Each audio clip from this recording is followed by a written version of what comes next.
In this video, I'm going to discuss what you should look for in an English language course that you plan to pay for. And for full disclosure, I'm not currently selling a course, so this is not a covert attempt to divert your resources in my direction. So what should you look for when buying a language course? Here are 6 or 7 questions that you should get answers to before parting with your hard-earned money. First, what is the educational background of the instructor or content producer? The answer to this does not mean that the most educated are the best teachers, as we found out from our university experience.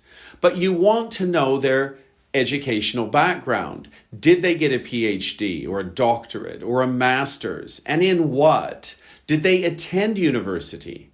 This is not to say that those who never attended university or didn't get a bachelor's degree will be poorer teachers. In fact, sometimes it's the opposite. They're very charismatic. But you learn things at university that sometimes, if you don't go, gets glossed over. And this is an important question that you have to ask the people who are selling the course. Second, where do they work? Are they teaching somewhere? If not, why? Anyone selling a course should be teaching as well. If they are not, this is a red flag. It would be like me selling you a course on plumbing without being a plumber. It's possible to do, but probably isn't a wise investment. Here's what I know from my teaching experience. If you're not actively teaching, the courses will almost certainly be of a poor quality or high quality stolen material. Purloined, if you prefer a more sophisticated description of stealing. But the point is, the best teachers are teaching. If the content producers are not teaching, but only entertaining on YouTube or Instagram, then this is probably not going to be a very successful course. Third, what do others say? This is a tricky one because everyone advertises positive reviews of their course.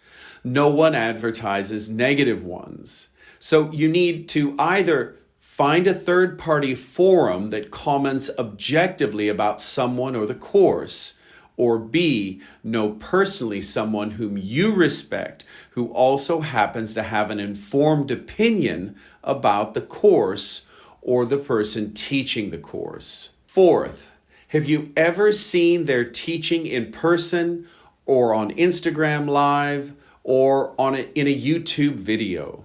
Anyone selling a course should have some teaching material online. Watch it. Do you like their style, their personality, their methodology?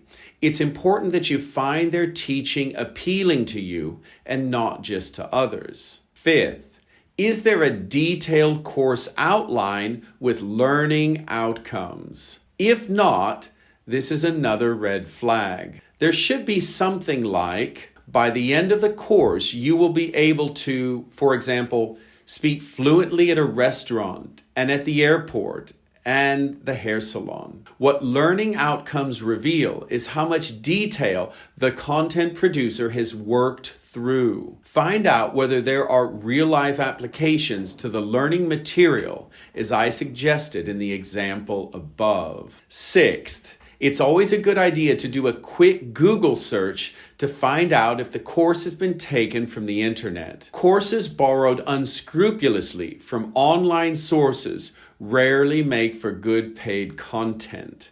If the person can't bother to make their own course, or worse yet, doesn't know how, then you can't expect much from the course. Finally, what is the methodology used? This might be a more difficult question for the learner to assess, but you can ask what the course's methodology is to see if they have an answer. If they don't, this is revealing of someone not well versed in producing courses. What these 7 points share in common is your attempt to determine how good the course is. You can't be 100% sure, but finding answers to these questions increases your chances of making a good educational investment. Speaking of investment and money, you might want to compare the price of the course with other similar courses. I hope this helps. Let me hear your thoughts in the comments below this video. Thanks for watching and be sure to subscribe.